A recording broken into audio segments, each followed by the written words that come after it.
जनाजा मेरा जब निकलने लगेगा, जनाजा मेरा जब निकलने लगेगा, कसम आपको मुस्कुरा दीजिएगा, कसम आपको मुस्कुरा दीजिएगा। जनाजा मेरा जब निकलने लगेगा, जनाजा मेरा जब निकलने लगेगा, कसम आपको मुस्कुरा दीजिएगा।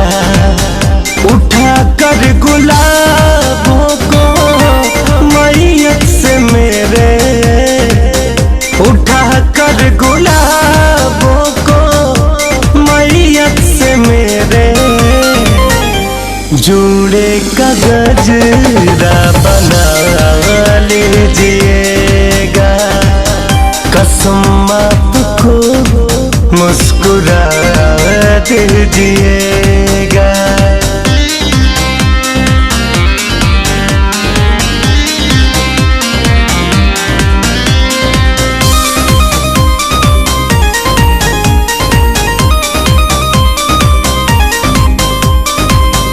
मरने के बाद भी मेरी आंखें खुली रहेंगी, मरने के बाद भी मेरी आंखें खुली रहेंगी, क्योंकि इन्हें आदत जो पड़ गई है तेरे इंतजार की। कैसे मैं बेवफा कह दूं तुझे, दुनिया की बातों का यकीन ना मुझे, जो पलकों को आंसू भिगोने लगेंगे, जो पलकों को आंसू भिगोने लगेंगे, बहाना नया कुछ बना लीजिएगा। जनाजा मेरा जब निकलने लगेगा, कसम आपको मुस्कुरा दीजिएगा।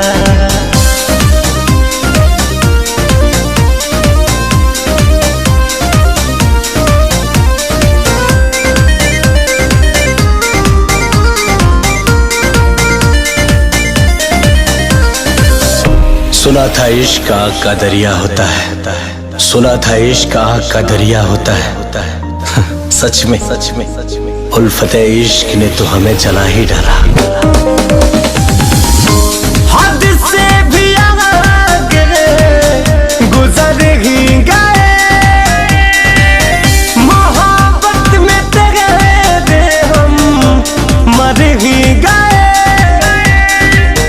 जलाने की बारी जो आएगी मुझको, जलाने की बारी जो आएगी मुझको,